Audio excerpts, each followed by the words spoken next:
Chapter 16 आँख के जज्बात। देवा की बात पर आँख ने उसे तिरछी नजरों से देखते हुए कहा, तू कहना क्या चाहता है? देवा ने उससे नजरें हटाकर स्क्रीन पर चल रही क्रियांशी की फुटेज को देखते हुए कहा, यही कि तू उसे हट करके खुश नहीं है। तेरी ये स्माइल एटीट्यूड सब दिखावा है।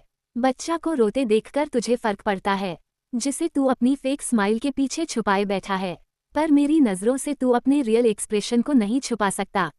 उद्धरण चिन्ह। देवा बोल ही रहा था कि इतने में ही आग की तेज आवाज गूंजी, नॉनसेंस। बकवास कर रहा है तू। मुझे उसके रोने से कोई फर्क नहीं पड़ता, उसे तड़पा कर मुझे सुकून मिल रहा है। क्या तेरी आंखें खराब हो गई है जो तुझे सही से दिखाई नहीं दे रहा? देख मेरी ये स्माइल सब रियल है। बोलते हुए आग देवा को घूर रहा था। वहीं देवा उसकी आंखों में देखते हुए तिरछा मुस्कुराकर बोला, जिस तरह कौवा कोयल नहीं है सकता, उसी तरह सच छुपाए नहीं छुपता। और रही बात मेरी आंखों की तो वो बिल्कुल ठीक है और बहुत अच्छे से देख रहा हूँ मैं इस नफरत के पीछे छुपे जज्बात को, इस मुस्कुराहट के पीछे छुपे दर्द को, इस गुस्से के पीछे छुपे इमोशंस को, सब दिखाई दे रहा है मुझे। आँख ने उससे नजरें फेर ली और क्रियांशी को घूरने लगा। खुद को इग्नोर होते देखकर देवा ने गहरी सांस लेकर उससे कहा, तेरे जो मन में आए कर, पर मैं ये सब नहीं देख सकता, इसलिए मैं जा रहा हूँ। ये बोलकर वो गुस्से में वहां से चला गया। उसके जाते ही आग ने अपनी आंखें बंद करते हुए अपनी मुट्ठी को कसकर भींच लिया। उसे अंदर ही अंदर घुटन महसूस हो रही थी। अपने गले से सूखा घूंट उतारते हुए उसने धीरे से अपनी आंखें खोली और क्रियांशी को देखा। वो सोफे पर ही रोते रोते बेहोश हो गई थी। क्रियांशी को देखते हुए आग के चेहरे पर एक दर्द उभर आया। उसने गुस्से में 2-3 बार फायरिंग की और फिर खुद से मजबूर होकर क्रियांशी के पास चला गया। जब वो रूम में आया तो हर तरफ चूहे और कॉकरोचेस थे, जिससे डरकर क्रियांशी सोफे पर चढ़कर बैठी थी। रोते रोते वहीं बेहोश हो गई थी। उसका चेहरा एक तरफ लटका झूल रहा था। आग उसके पास आकर खड़ा हो गया और उसके मासूम चेहरे को देखने लगा। क्रियांशी के चेहरे पर आंसू के निशान थे। उसका खूबसूरत चेहरा मुरझाया हुआ था। उसे देखते हुए आग ने झुककर प्यार से उसे अपनी बाहों में उठाया और उसे लेकर वो क्रियांशी के रूम में आ गया। क्रियांशी बेड पर बेहोश पड़ी थी। आग उससे कुछ दूरी पर सोफे पर बैठा उसे ही निहार रहा था। उसकी आंखें क्रियांशी के चेहरे पर घूम रही थी। वो जितना उसे देखता क्रियांशी उसे उतनी ही अच्छी लग रही थी। उसके दिल में क्रियांशी के लिए सॉफ्ट कॉर्नर बन रहा था, जिसका एहसास उसे अभी अभी देवा ने करवाया था। आग उन एहसासों को अपने जूते तले कुचल देना चाहता था। वो उन एहसासों को अपने नफरत के नीचे दबा देना चाहता था। पर वो जब जब क्रियांशी को देखता, उसके वो एहसास तेजी से उस पर हावी हो जाते थे। उसने गुस्से में गहरी गहरी सांसें लेते हुए क्रियांशी को देखते हुए कहा, नो वे जाना, तुम मेरी कमजोरी नहीं बन सकती। तुम्हें तो मैं अपनी ताकत बनाऊंगा और ताकत का इस्तेमाल कर कियान ओबरॉय को कमजोर करूंगा। तुम ही तो मुझे मेरी मंजिल तक पहुंचाओगी। उद्धरण चिन्ह। आग बोलते हुए उठा और क्रियांशी को देखते हुए उसके पास जाने लगा। उसने झुककर क्रियांशी के गाल पर अपना हाथ रखकर उसके गाल को सहलाते हुए उसने कहा, बहुत मासूम हो तुम जाना, और इसी मासूमियत का मैं फायदा उठाऊंगा। तुम सोच भी नहीं सकती, मैं तुम्हारी जिंदगी में ऐसा मोड़ लेकर आऊंगा। एक पल में तुम्हारी जिंदगी मेरी गुलाम बन जाएगी और तुम्हारे वो सो कॉल्ड डेट भी तुम्हें मेरी कैद से आजाद नहीं करवा पाएंगे। उद्धरण चिन्ह। अपनी बात पूरी कर आग क्रियांशी को देखते हुए तिरछा मुस्कुराया और उसे देखते हुए ही अपने कदम धीरे धीरे पीछे लेने लगा और फिर उसे एक नज़र देखकर उसके रूम से चला गया। वहीं दूसरी तरफ इंडिया में सुहानी किचन में खाना बना रही थी। आज उसके चेहरे पर कोई दर्द कोई डर नहीं था, ना उसकी आंखों में आंसू था, बल्कि आज तो उसके होठों पर मुस्कान बिखरी हुई थी और वो मुस्कुराते हुए खाना बना रही थी। समीरा उसे इतना खुश देखकर स्माइल करते हुए बोली, मैंने कहा था ना कहू जीजू हमारी किट्टू को ढूंढ लेंगे। अब देखना बहुत जल्दी हमारी किट्टू हमारे पास होगी। उद्धरण चिन्ह। सुहानी ने उसे नजर उठाकर देखा और मुस्कुराते हुए बोली, हाँ दी, वो किट्टू को लेने गए हैं। मैं सारा खाना किट्टू के लिए ही बना रही हूँ। समीरा उसके पास जाते हुए बोली, वो तो मुझे भी दिख रहा है, और हाँ, किचन से फ्री होकर मम्मा पापा से बात कर लेना, वो लोग तुझसे बात करना चाहते हैं। सुहानी ने सिर हिलाते हुए कहा, हाँ दी, मैं उनसे बात कर लूंगी। आपको पता है दी सिड भी वापस आ रहा है। समीरा सरप्राइजिंग रिएक्शन के साथ बोली, अच्छा ये तो और भी अच्छी बात है, पर वो आ किसके साथ रहा है? सुहानी ने फ्लो में कहा, उसे हाँ जीजू लेकर आ रहे हैं। बोलते हुए वो अचानक से रुक गई और उसके चेहरे से मुस्कुराहट गायब हो गई। उसने समीरा की तरफ देखा तो वो भी पलके झुकाए खड़ी थी।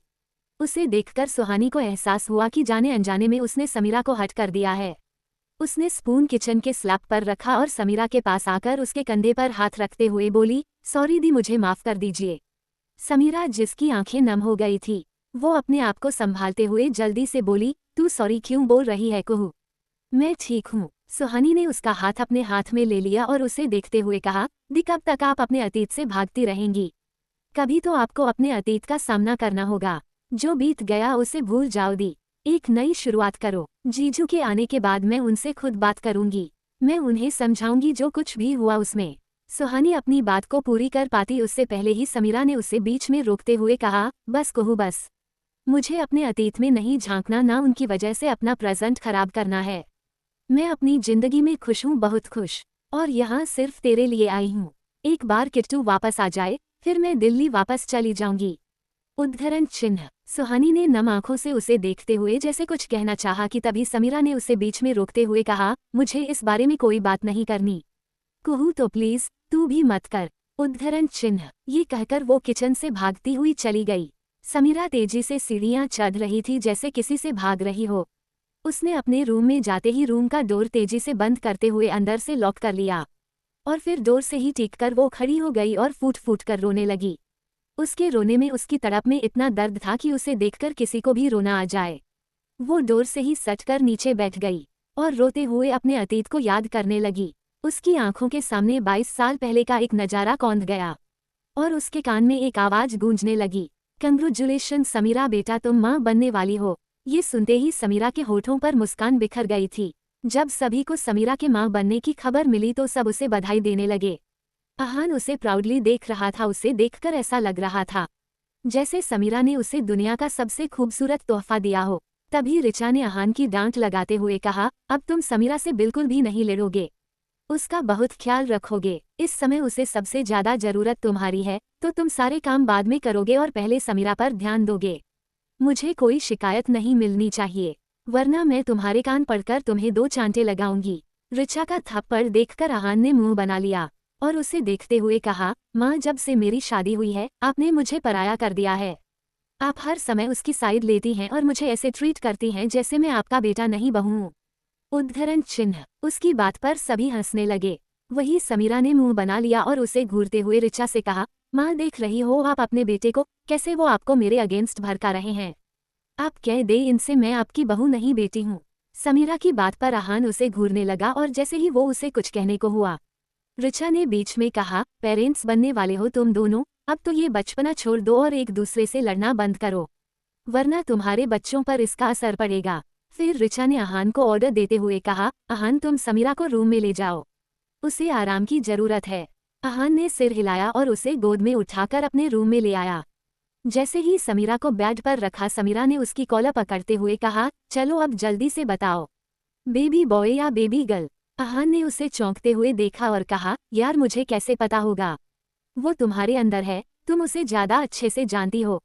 तुम बताओ कौन है, बेबी बॉय या बेबी गर्ल।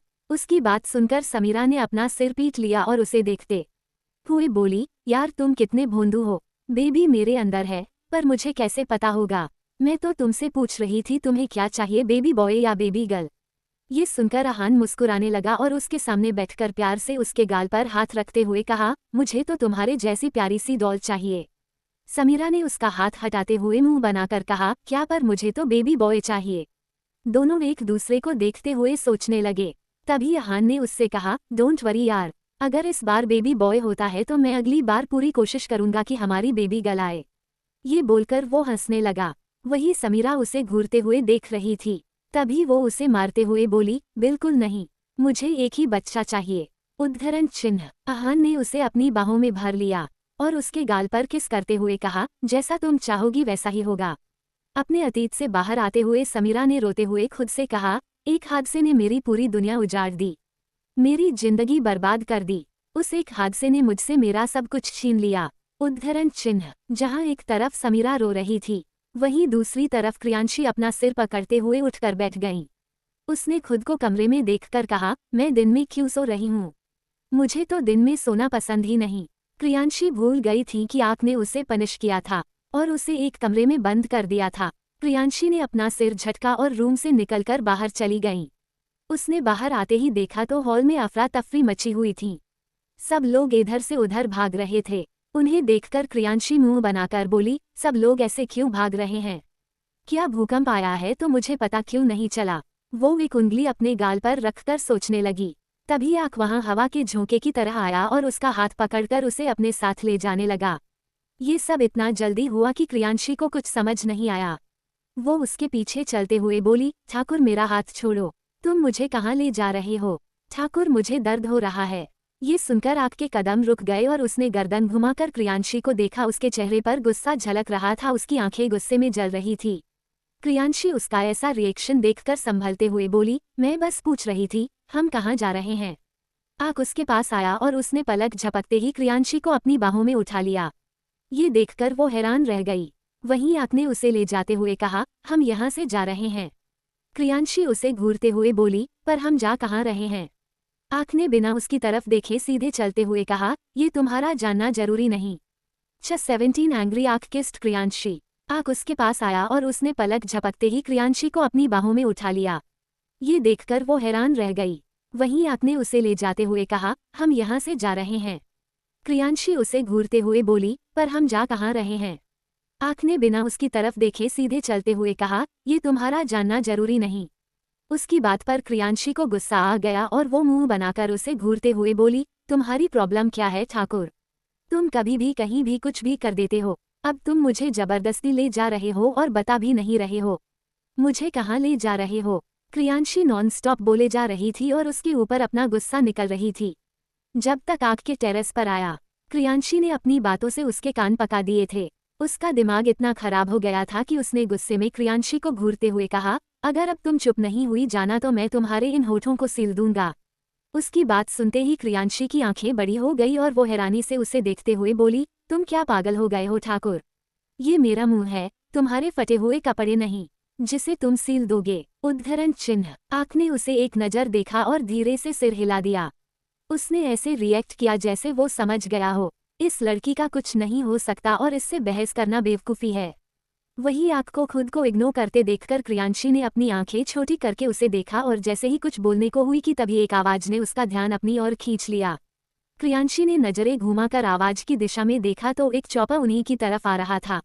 उसके देखते ही देखते वो चौपर हेलीपैड पर लैंड हो गया। उसके लैंड होते ही आग तेजी से चौपर की तरफ बढ़ा। ये देखकर क्रियांशी आंखों को बढ़ाकर जल्दी से बोली, ओ हेलो ठाकुर, तुम मुझे चौपर में लेकर कहाँ जा रहे हो? देखो तुम मुझे मेरी मर्जी के बिना कहीं नहीं जा सकते।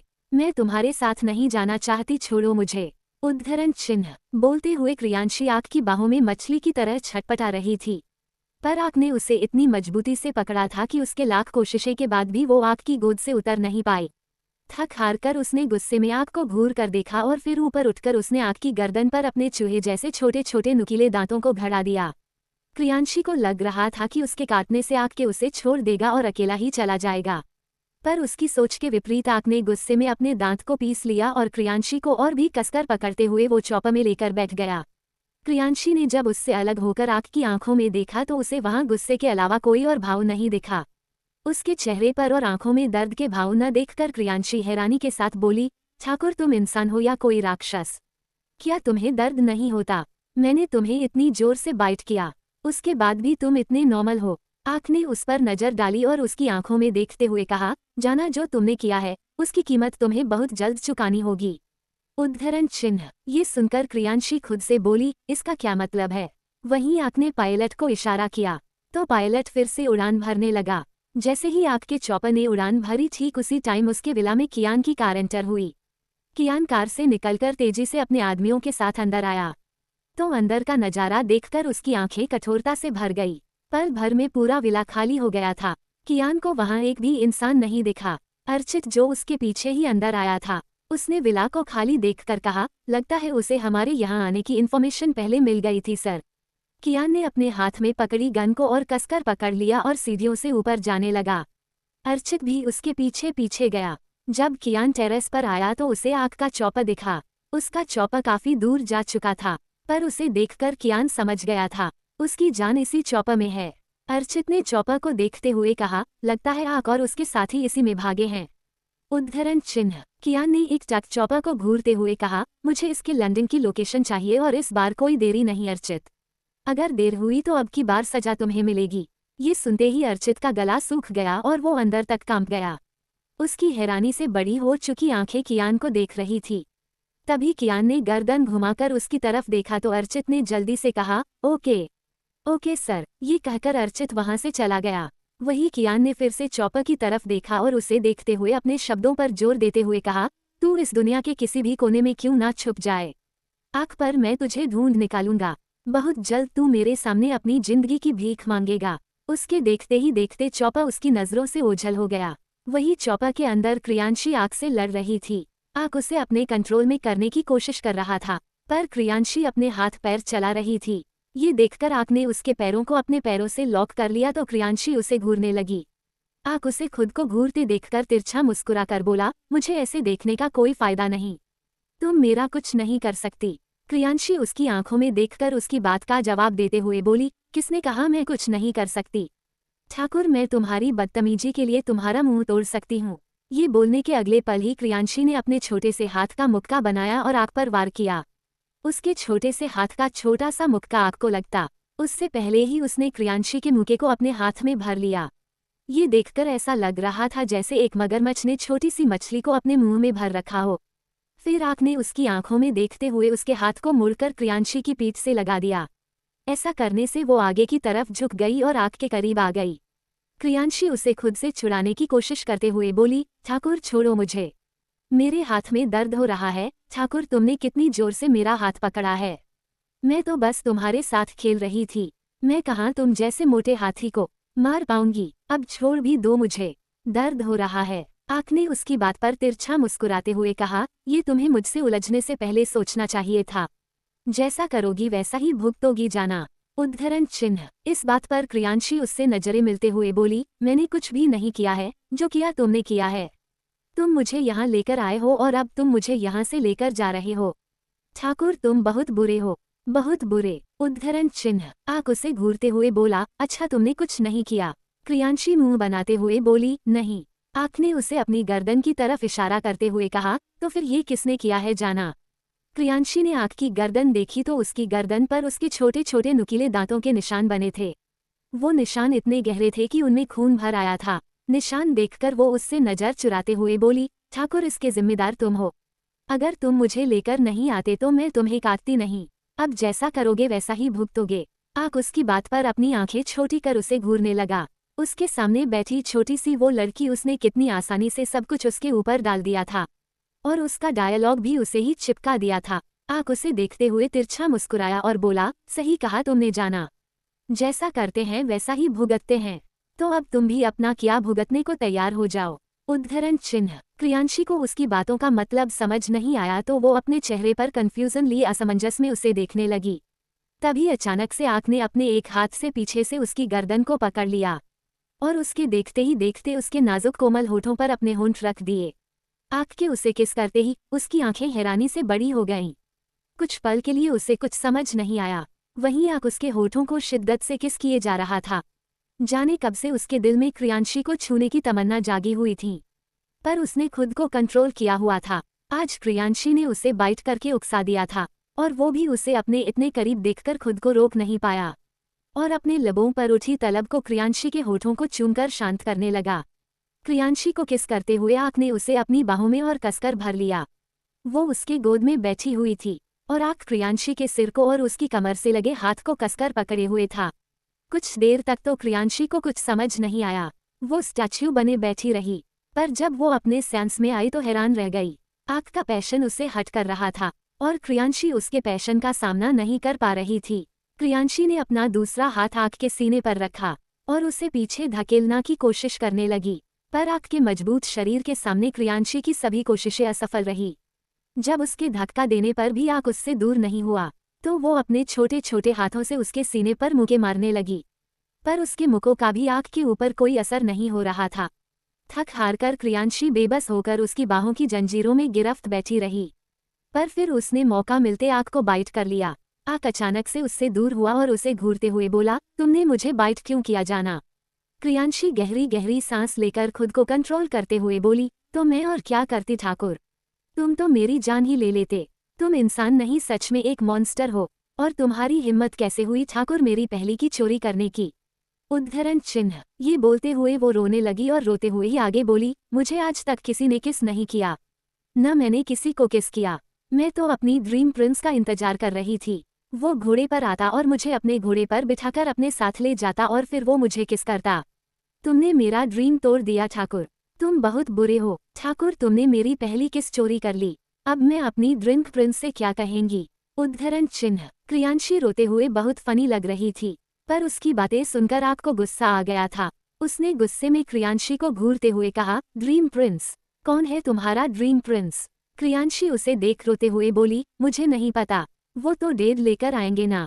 ये सुनते ही आग ने अपनी आंखें बंद करते हुए कहा, ओह गॉड जाना। क्रियांशी की बात सुनकर उसे लगा था कि उसका कोई बॉयफ्रेंड है, इसलिए उसे गुस्से आ गया था, पर उसकी ये बात सुनकर आग के होठों पर शरारत भरी स्माइल आ गई। वो क्रियांशी को देखते हुए मुस्कुरा रहा था। वहीं उसे मुस्कुराते हुए देखकर क्रियांशी रोते हुए बोली, तुम हंस रहे हो ठाकुर, तुम कितने बुरे हो, मैं तुम्हें नहीं छोड़ूंगी। ये बोल वो फिर से आग को मारने लगी, पर इस बार आग ने उसे रोका नहीं, बल्कि उसके होठों की मुस्कान और गहरी हो गई। क्रियांशी उसे मारती रही, वो उसे मारते हुए उसके ऊपर चढ़ गई थी। आग हंसते हुए लेट गया था और क्रियांशी उसके ऊपर चढ़कर बैठी उसे मारे जा रही थी। 18 कियान की वार्निंग। वो एक आइलैंड था, हर तरफ बस पानी ही पानी था और पानी के बीच में वो आयरलैंड था, जिस पर एक बहुत ही खूबसूरत फार्म हाउस बना हुआ था। फार्म हाउस के टेरेस पर एक चॉपर लैंड था। उसी फार्म हाउस के गार्डन में आग खड़ा देवा से कॉल पर बात कर रहा था। उसकी बात सुनकर आग ने कहा, कियान ओबरॉय चाहे कितने भी कोशिश क्यों ना कर ले, जब तक मैं नहीं चाहूंगा तब तक वो मुझे पकड़ नहीं सकता। अभी मुझे उसके साथ थोड़ा और खेलना है। दूसरी तरफ से देवा ने कहा, अच्छा तो अब तू कहाँ है और बच्चा क्या तेरे साथ ही है? आग ने कहा, मैं कहाँ हूँ ये मैं बहुत जल्द तुझे बता दूंगा, फिलहाल मैं जो कह रहा हूँ वो कर। बिना कियान ओबरॉय की नज़रों में आए मुझे उसकी सारी इन्फॉर्मेशन चाहिए। वो अब आया है तो अपनी जान को वापस लेकर ही जाएगा। जब तक वो मलेशिया में है मुझे उसके पल पल की खबर चाहिए। उसकी बात सुनकर देवा ने ओके कहा और कॉल कट कर दिया। देवा से बात करने के बाद आग ने अपना दूसरा फ़ोन निकाला और एक नंबर डायल कर फ़ोन कान पर लगा लिया। एक ही बेल में कॉल रिसीव हो गई। कॉल रिसीव होते ही आग ने कॉल पर कहा, कैसा लग रहा है पहली बार किसी से हार कर? कियान एक हॉस्पिटल के कॉरिडोर में चल रहा था। उसने आग से कॉल पर कहा, बच्चे तुम अभी इस खेल में नए हो, इसलिए हार और जीत का जल्दी ही फैसला कर लिया तूने। खेल अभी खत्म नहीं हुआ है, रिजल्ट डिक्लेयर होने में अभी टाइम है। जहां भी छुप सकता है छुप जा, मैं आ रहा हूँ। उसकी बात सुनकर आग की मुस्कान और गहरी हो गई और उसने चलते हुए कॉल पर कहा, ये एटीट्यूड, ये अकड़, ये ओरा सूट करता है तुम पर कहते हैं ना हर किसी का एक टाइम होता है। तुम्हारा टाइम अब गया कियान ओबरॉय, अब आग का टाइम है। तुम्हें जितनी सब पर हुकूमत करनी थी कर ली, पर अब आग की बारी है, अब दुनिया आग को जानेगी। उद्धरण चिन्ह। कियान ने उसका कॉन्फिडेंस देखकर कहा, बच्चे ज्यादा ओवर कॉन्फिडेंस इंसान को ले डूबता है। कियान ओबरॉय को ये दुनिया कभी नहीं भूल सकती। हुकूमत करने के लिए पहले तुम्हें मुझे मिटाना होगा, और मुझे मिटाना तुम्हारे बस की बात नहीं। तुम अभी इस खेल में नए हो। कियान की बात पर आग ने अपना एटीट्यूड दिखाते हुए कहा, शेर को अक्सर ही लगता है कि जंगल का राजा वो है और उसे कोई नहीं हरा सकता, पर वो ये भूल जाता है कि जंगल में उससे भी बड़े जानवर रहते हैं। शेर कितना ही ताकतवर और खूंखार क्यों ना हो, डायनासोर के आगे उसकी नहीं चलती। उसकी बात सुनकर कियान के होठों पर स्माइल आ गई और उसने धीरे से मुस्कुराते हुए कहा, पहली बार कोई टक्कर का मिला है, तुझसे तो मिलना ही होगा। बहुत जल्द हमारी मुलाकात होगी। देखते हैं शेर डायनासोर का शिकार करता है या डायनासोर शेर का। उद्धरण चिन्ह। ये सुन आग ने भी मुस्कुराते हुए कहा, फिलहाल तो शेर की जान मेरी मुट्ठी में है और उसकी जिंदगी मेरे हाथ में। वो अपनी बात पूरी करता कि उससे पहले ही कियान ने उसे बीच में रोकते हुए कहा, हारी हुई बाजी को जितना मेरी फितरत है। आग ने कहा, किसी से कभी ना हारना मेरी आदत है। ये कहकर उसने कॉल कट कर दिया। उसके चेहरे के एक्सप्रेशन कियान से बात करने के बाद डाक हो गए थे। वहीं उधर हॉस्पिटल में अर्चित ने कियान के लिए एक रूम का डोर ओपन किया। कियान अंदर गया और बेड के सामने जाकर खड़ा हो गया। बेड पर करीब 26 से 27 साल का एक लड़का लेटा हुआ था। उसने जैसे ही कियान को देखा वो उठकर बैठ गया। लड़के के नैन नक्श अर्चित और देवा की तरह ही देखने में अच्छे थे। आंखें बड़ी बड़ी, कटीली नाक और अच्छा फेस कट होने की वजह से वो देखने में काफी ज्यादा स्मार्ट लग रहा था। उसका रंग अर्चित की तरह फेयर नहीं था बल्कि थोड़ा सांवला था, पर वो देखने में बहुत अच्छा लग रहा था। अच्छी खासी हाइट और परफेक्ट बॉडी उसे परफेक्ट मैन की लिस्ट में शामिल करते थे। कियान को देखते ही उसने थोड़ा नरमी और हैरानी के साथ कहा, सर आप यहाँ। कियान ने उसे देखते हुए कहा, विक्रम मुझे उस रात का सच बताओ। विक्रम ने उसे देखते हुए कहा, सर उस रात मुझे क्रियांशी ने आइसक्रीम लाने के लिए कहा था। रात ज्यादा हो जाने की वजह से मैंने उसे मना भी किया था, पर वो जिद पर अड़ी थी, इसलिए मुझे उसकी बात मानकर जाना पड़ा। मैं आइसक्रीम पार्लर से जैसे ही गाड़ी लेकर मैन रोड पर आया, तभी अचानक से एक ट्रक ने मेरी कार को टक्कर मार दी। सुबह जब मेरी आंख खुली तो मैं खुद को हॉस्पिटल में पाया। मैंने क्रियांशी को बहुत समझाया था कि वो घर में ही रहे, बाहर न निकले। मेरे आदमी भी घर के बाहर पहरा दे रहे थे, पर पता नहीं कैसे न्यू ईयर वाली रात में क्रियांशी मेरे आदमियों को चकमा देकर घर से बाहर चली गई और फिर क्लब से उसका किडनैप हो गया। उद्धरण चिन्ह। विक्रम ने उस रात जो भी हुआ था वो सब उसने कियान को बता दिया था। कियान उसकी बातें सुनते हुए एक टक से घूर रहा था और तभी उसने विक्रम की बात पर सोचते हुए कहा, अगर आपको जान का किडनैप करना होता तो वो विक्रम के एक्सीडेंट के तुरंत बाद ही जान को किडनैप कर लेता। उसने न्यू ईयर का क्यों वेट किया? ये सोचते हुए उसके मन में एक बात क्लिक हुई और उसने मन ही मन खुद से कहा, न्यू ईयर वाली रात तो जान की फोटो और उसकी डिटेल भी चोरी हुई थी। ये सारी बातें तो एक ही तरफ इशारा करती है, विक्रम के ऊपर अटैक करने वाले लोग दूसरे थे और जान का किडनैप करने वाला आँख है। आँख से मैं पहले कभी नहीं मिला, पर वो मुझसे मिल चुका है, इसलिए मेरे बारे में इतना जानता है, पर उसने जान को कहाँ देखा होगा? नो, कोई चांस ही नहीं है कि वो पहले जान से मिला होगा। उद्धरण चिन्ह। फिर कुछ देर सोचते रहने के बाद उसने आगे कहा, आई एम श्योर जान की डिटेल चोरी होने के पीछे आग का हाथ है।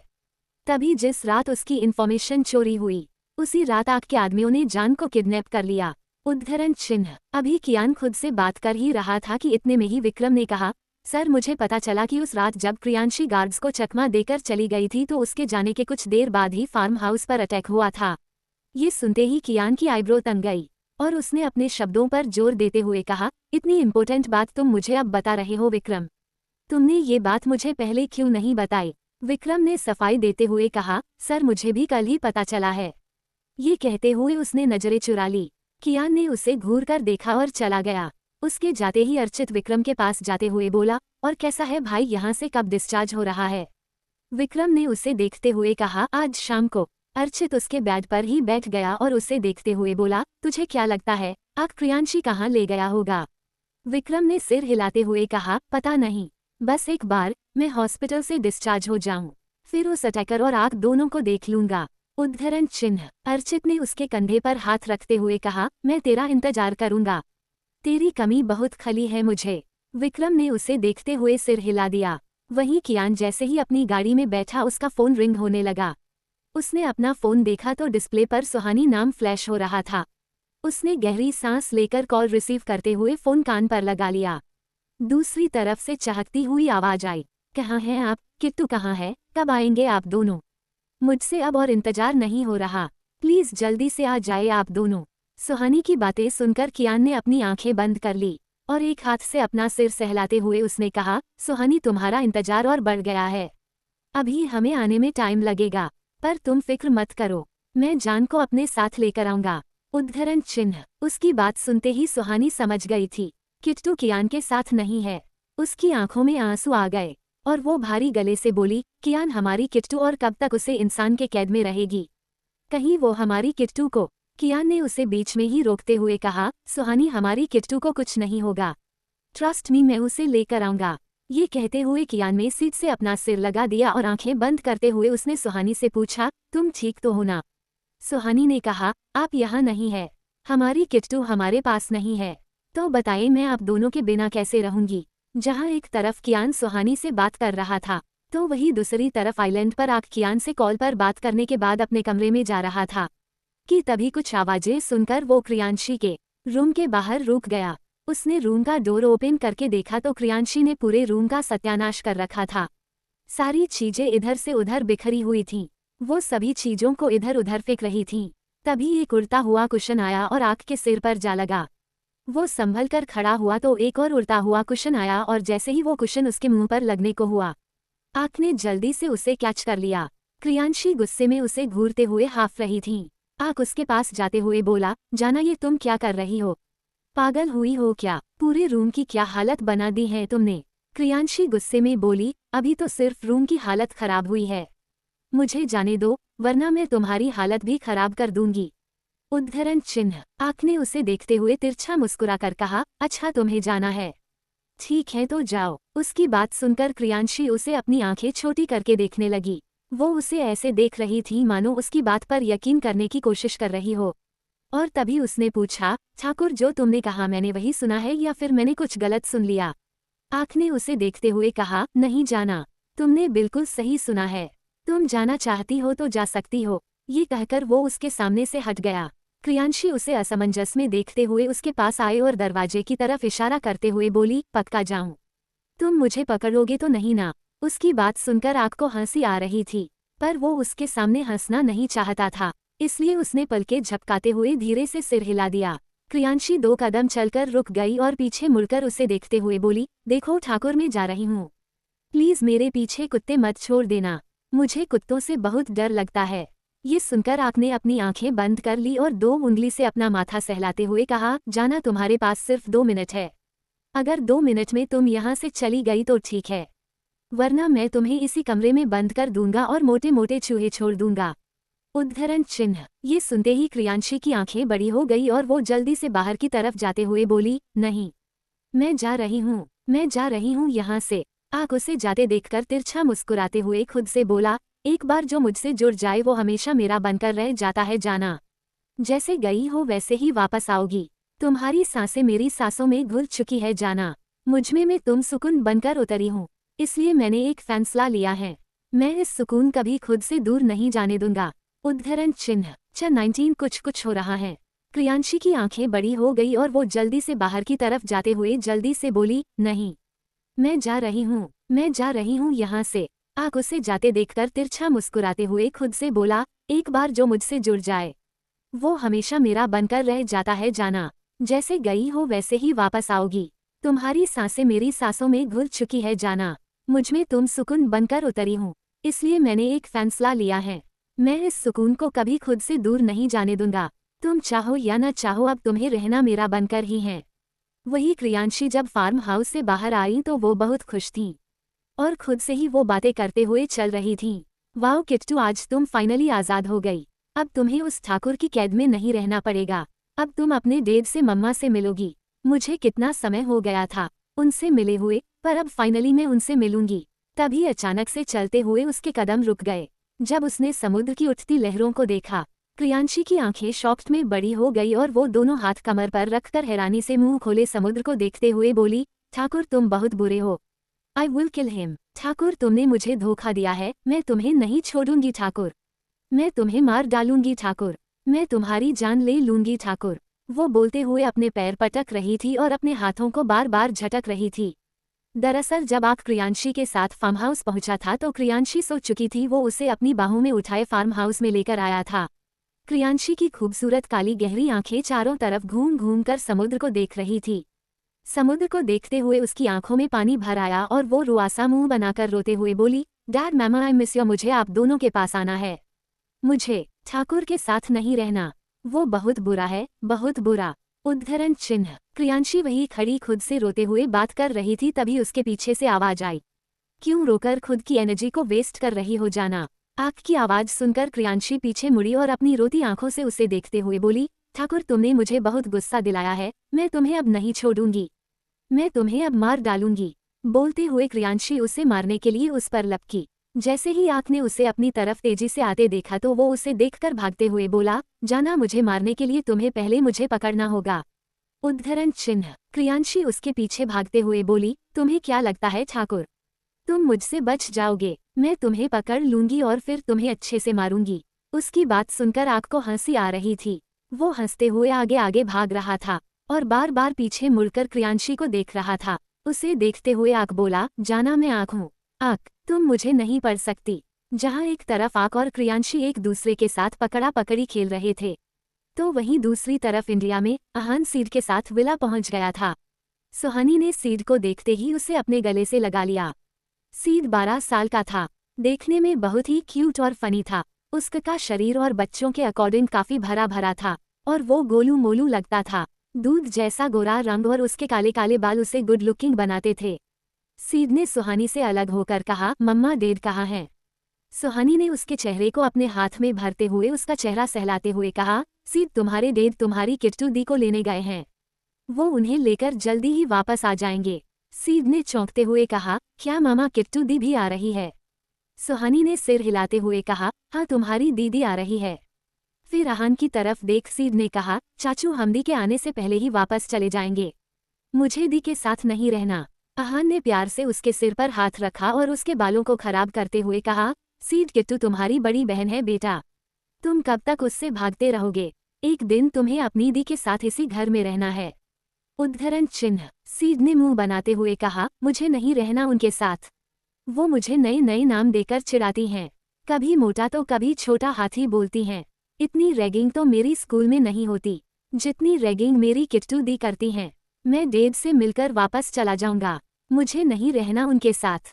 उद्धरण चिन्ह। उसकी बात सुनकर अहान और सुहानी दोनों ही हंस रहे थे। तभी एक लड़की ने सुहानी के पास आकर उसे ग्रीट किया। सुहानी ने उसे सवालिया नजरों से देखते हुए अहान से पूछा, ये कौन है? उद्धरण चिन्ह। अहान ने मुस्कुराते हुए कहा, ये सेजल है, सीड की केयर टेकर और उसकी सबसे अच्छी दोस्त भी। उद्धरण चिन्ह। सुहानी ने स्माइल करते हुए उसे वेलकम किया और अहान से बोली, कैसे हैं आप जीजू?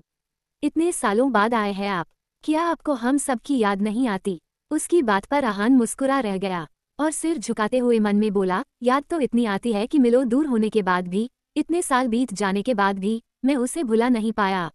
आज भी उसकी यादें मेरे जहन गुलाब के फूल की तरह ताज़ा। शायद उसे भुलाने के लिए ये जिंदगी भी कम पड़ जाए। उद्धरण चिन्ह। अहान खुद की ही सोच में गुम था। तभी उसकी कान में एक जानी पहचानी आवाज गई, जिसे सुनकर उसका दिल झूम उठा और उसके कानों को सुकून मिला। आंखें उस चेहरे को देखने की उम्मीद में ऊपर उठी और सामने समीरा के चेहरे को देखकर वो हैरान रह गया।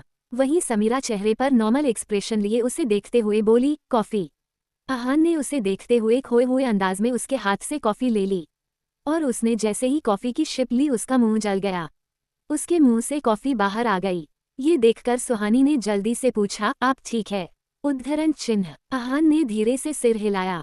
वहीं समीरा अभी भी उसे नॉर्मली देख रही थी। अहान ने जैसे ही टिश्यू पेपर लेने के लिए अपना हाथ बढ़ाया, सेजल ने टिश्यू पेपर उसे देते हुए कहा, मिस्टर राठौर ये लीजिए। उद्धरण चिन्ह। अहान ने भी मुस्कुराते हुए उसके हाथ से टिश्यू पेपर ले लिया और अपना मुंह साफ करने लगा। सेजल अभी भी मुस्कुराते हुए उसे ही देख रही थी। वहीं समीरा की नजरें सेजल को ही देख ही रही थी। सेजल देखने में काफी खूबसूरत थी।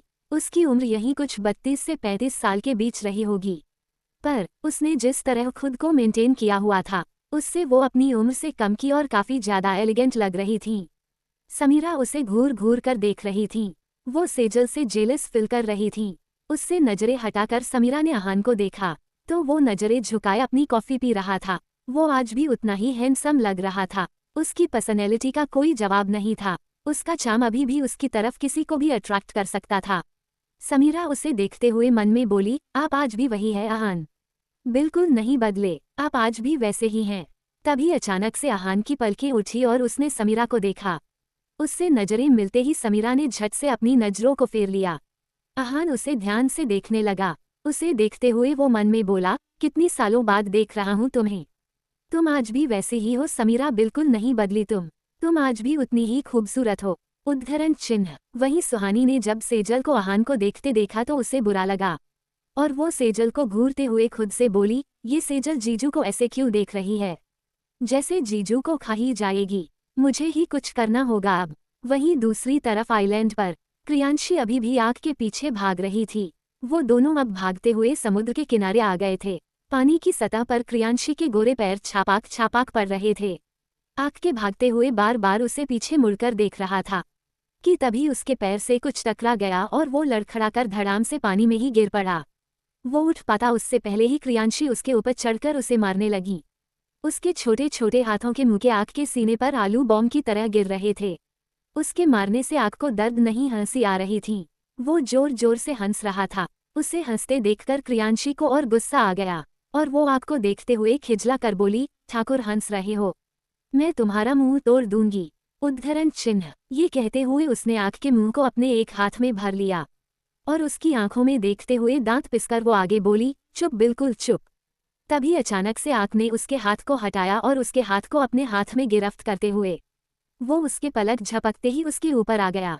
क्रियांशी उसे हैरानी से देखते ही रह गई।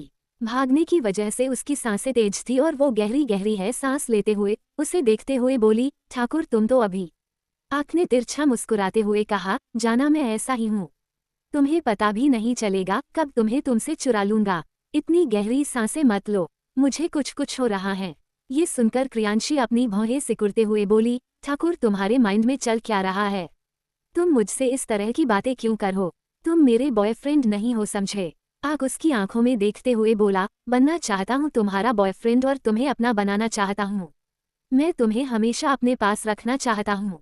उद्धरण चिन्ह। उसकी बात सुनते ही क्रियांशी के होश उड़ गए थे। उसे अपने कानों पर विश्वास नहीं हो रहा था। उसने आग को देखते हुए कहा, ये क्या कह रहे हो तुम ठाकुर?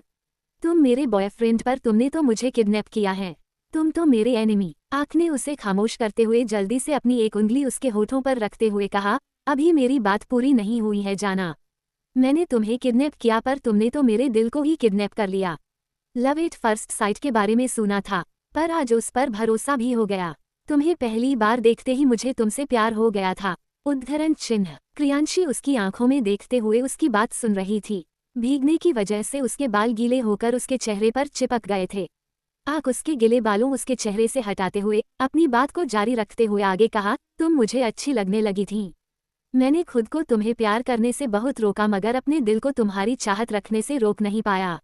इस दिल में तुम हो जाना, सिर्फ तुम। मैंने कभी किसी के लिए कुछ फील नहीं किया, पर तुम्हारे लिए फील करता हूँ। तुम्हारी शरारतें, तुम्हारा मुझे तंग करना मुझे अच्छा लगता है। जब तुम मेरी आंखों में देखकर बातें करती हो तो जी चाहता है बस तुम्हें सुनता जाऊं। 20 I will be your girlfriend. Kriyanshi उसकी आंखों में देखते हुए उसकी बात सुन रही थी। भीगने की वजह से उसके बाल गीले होकर उसके चेहरे पर चिपक गए थे। आँख उसके गिले बालों को उसके चेहरे से हटाते हुए अपनी बात को जारी रखते हुए उसने आगे कहा, तुम मुझे अच्छी लगने लगी थी। मैंने खुद को तुम्हें प्यार करने से बहुत रोका मगर अपने दिल को तुम्हारी चाहत रखने से रोक नहीं पाया। इस दिल में तुम हो जाना, सिर्फ तुम। मैंने कभी किसी के लिए कुछ फील नहीं किया, पर तुम्हारे लिए फील करता हूँ। तुम्हारी शरारतें, तुम्हारा मुझे तंग करना मुझे अच्छा लगता है। जब तुम मेरी आंखों में देखकर बातें करती हो तो जी चाहता है बस तुम्हें सुनता जाऊं। क्रियांशी हैरानी से उसकी आंखों में देखे जा रही थी। उसे अपने कानों पर भरोसा नहीं हो रहा था। आँख की बातों ने उसकी धड़कनों को तेज कर दिया था। उसे अपनी दिल की धड़कनें भी सुनाई दे रही थीं। तभी वो आँख को बीच में इंटरप्ट करते हुए बोली, ये तुम क्या कह रहे हो ठाकुर? तुम मुझसे प्यार कैसे कर सकते हो? मैं तो। आँख ने एक बार फिर उसके होठों पर अपनी उंगली रखकर उसे खामोश कर दिया और उसकी आंखों में देखते हुए कहा, जाना प्यार ऐसा ही होता है, कभी भी किसी से भी हो जाता है। मुझे तुमसे हो गया, एक दिन तुम भी मुझे प्यार करने लगोगी। उद्धरण चिन्ह। नहीं नहीं, मैं तुमसे प्यार नहीं करूंगी। मुझे मेरा ड्रीम प्रिंस चाहिए। क्रियांशी जल्दी से बोली। उसकी बात सुनकर आँख को गुस्सा आ गया, पर फिर उसने अपने गुस्से पर कंट्रोल करते हुए कहा, जाना तुम्हारा ड्रीम प्रिंस मैं ही हूँ। उद्धरण चिन्ह। क्रियांशी उसकी आंखों में देखते हुए बोली, ये मैं कैसे मान लूं? तुम तो घोड़े पर नहीं आए और ना ही हम हॉर्स राइड की। उद्धरण चिन्ह। उसकी बातें आँख को इरिटेट कर रही थीं। तभी उसे कुछ याद आया और उसने क्रियांशी से कहा, जाना तुम्हें वो दिन याद है उस दिन जब तुम मेरे रूम में मेरे साथ मेरे बेड पर सो रही थीं? उद्धरण चिन्ह। ये सुनते ही क्रियांशी की आंखें बड़ी हो गई और वो एक हाथ अपने मुंह पर रखकर बोली, हो, ये तुम कैसी बातें कर रहे हो ठाकुर? मैं तुम्हारे रूम में क्यों जाऊंगी और तुम्हारे साथ क्यों सोऊंगी? तुम तो मेरे किडनैपर हो। छी छी, मैं ऐसा नहीं कर सकती। उद्धरण चिन्ह। उसकी बात सुनकर आँख समझ गया कि क्रियांशी उस रात को भूल गई है। उसे अब समझ नहीं आ रहा था कि वो क्रियांशी को अपनी बात कैसे समझाएं। आँख ने अपनी आंखें बंद कर गहरी सांस ली और फिर क्रियांशी के गाल को सहलाते हुए कहा, अच्छा तुम्हें वो रात याद नहीं है, कोई बात नहीं, पर तुम्हें वो पल तो याद होगा जब तुम मेरे बहुत करीब थी। मैं शर्टलेस था और तुमने मेरे एब्स देखे थे। तुम उन्हें छूना चाहती थीं और मैंने तुम्हें छूने नहीं दिया। उद्धरण चिन्ह। क्रियांशी चमकती आंखों से उसे देखते हुए जल्दी से बोली, हाँ याद आया। ठाकुर तुम सच में बहुत बुरे हो। मुझे तुम्हारे एब्स को टच करना था और तुमने मुझे छूने नहीं दिया। रियली ठाकुर तुम बुरे हो। उद्धरण चिन्ह। अल्जाइमर की वजह से क्रियांशी ज्यादातर बातें भूल जाती थीं, पर कुछ बातें जो उसके दिल को और उसके दिमाग को अच्छी लगती थीं वो उसे याद रह जाती थीं। प्रियांशी को वो बातें भी याद रहती थीं जब उसे कोई बात बहुत बुरी लगती थी। आँख के एब्स को छूने वाली बात उसे इसलिए याद थी। क्रियांशी की बात सुनकर आँख के होठों पर बिखरी मुस्कान गहरी हो गई थी और उसने क्रियांशी के गाल को सहलाते हुए कहा, तुम मेरे एब्स छूना चाहती हो? क्रियांशी ने जल्दी से सिर हिला दिया। आँख ने अपनी बात को जारी रखते हुए आगे कहा, तुम मेरे एब्स छू सकती हो, पर उससे पहले तुम्हें मेरी गर्लफ्रेंड बनना होगा। उद्धरण चिन्ह। क्रियांशी ने एक हाथ से अपना सिर पीटते हुए कहा, अरे ठाकुर कितनी स्लो हो। तुम्हारी उम्र गर्लफ्रेंड बनाने की नहीं पापा बनने की है। तुम सारे काम उल्टे पुल्टे करते हो।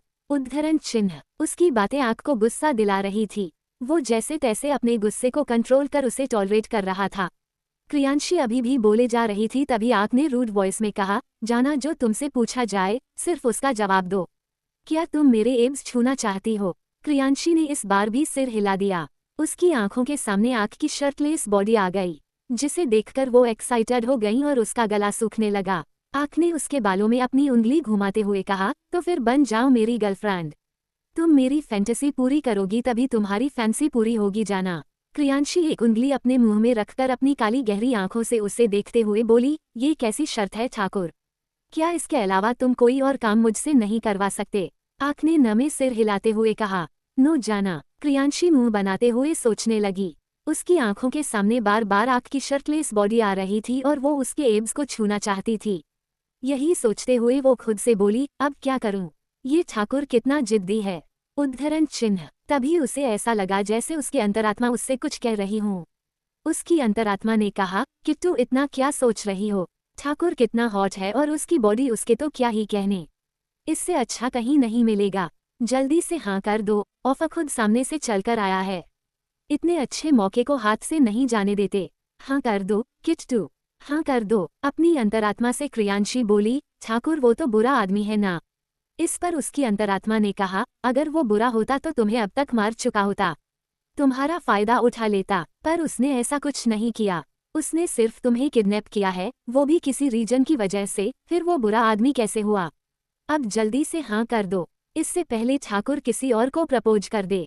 उसे इतनी देर तक चुप देखकर आँख ने कहा, जाना इतना क्या सोच रही हो, यस और नो? क्रियांशी जल्दी से बोली, yes I will be your girlfriend. ये सुनते ही आँख के होठों पर स्माइल आ गई। तभी समुद्र की एक लहर आई और दोनों को अपने रंग में रंग गई। क्रियांशी का बचा हुआ शरीर भी पूरा गीला हो गया था। अब उसे ठंड लग रही थी। उसके शरीर को कांपते देखकर आँख ने कहा, क्या तुम्हें ठंड लग रही है जाना? क्रियांशी ने धीरे से सिर हिला दिया। तभी आँख ने उसे अपनी बाहों में भरते हुए उसे अपने अंदर छुपा लिया। क्रियांशी का नाजुक शरीर उसके भारी वजूद के नीचे कहीं गुम हो गया था। क्रियांशी को गले लगाए हुए ही आँख ने मन में कहा, अब वक्त आ गया है तुमसे मिलने का। कियान ओबरॉय है, अब बहुत जल्द हमारी मुलाकात होगी। उद्धरण चिन्ह। ये बोल वो तिरछा मुस्कुराया। फिर क्रियांशी को अपनी बाहों के लेकर वो फार्म हाउस के अंदर चला गया। उधर मलेशिया में क्रियांशी की खोज कियान को उस जगह ले आई थी जहां वो जाना कभी पसंद नहीं करता था। कियान एक क्लब में बैठा था। उस क्लब में भारी मात्रा में लोग आए हुए थे और वो सभी म्यूजिक पर थिरक रहे थे। उसी क्लब में देवा भी था, पर कियान देवा को नहीं पहचानता था। उसे तो इस क्लब में उस आदमी की तलाश ले आई थी जो क्रियांशी तक उसे पहुंचा सकता था। कियान की नजरें उस आदमी को भीड़ में तलाश रही थी, पर वो आदमी उसे कहीं नहीं दिख रहा था। तभी कियान की नज़र एक शख्स पर जाकर ठहर गई और कियान उसे बड़े ध्यान से देखने लगा। वो शख्स कोई और नहीं देवा था। देवा सिगरेट को अपने होठों के बीच दबाए फोन पर किसी से बात कर रहा था। उसे जरा सा भी अंदाजा नहीं था कि कियान की नज़रें उसे देख रही है। जैसे ही कियान उसके पास जाने के लिए उठा, अचानक से अर्चित उसके सामने आ गया और उसने कहा, सर वो आदमी वो रहा। कियान ने उसे देखा तो वो आदमी शराब के नशे में झूम रहा था। कियान उसे घूर कर देखने लगा और पलक झपकते ही वो उस आदमी के पास पहुंच गया। वही वो आदमी अभी भी अपनी ही मस्ती में झूम रहा था। तभी उसके मुंह पर एक जोरदार थप्पड़ लगा और वो आदमी चक्कर खाकर वहीं गिर गया। जब उस आदमी को होश आया तो उसने खुद को एक कमरे में पाया और उसके सामने कियान बैठा था। वो उसे खा जाने वाली नजरों से देख रहा था। उस आदमी ने डरते हुए कहा, तुम कौन हो और मुझे यहाँ क्यों लाए? कियान ने कहा, जो पूछूंगा सिर्फ उसका जवाब चाहिए मुझे। अगर उसके अलावा कुछ कर कहा तो दर्द तुझे ही होगा। अब बता आग कहाँ है? उस आदमी को लगा कि कियान उसे ऐसे ही डरा रहा है, इसलिए उसने कियान की बात को इग्नोर कर कहा, तू जानता भी है। उसके इतना बोलते ही कियान ने अगले ही पल उसके हाथ की एक उंगली काट दी। उसी कटी हुई उंगली फ्लो पर गिरी हुई थी और उसके हाथ से खून बह रहा था। वो आदमी उंगली कटते ही दर्द में बुरी तरह चिल्लाया था।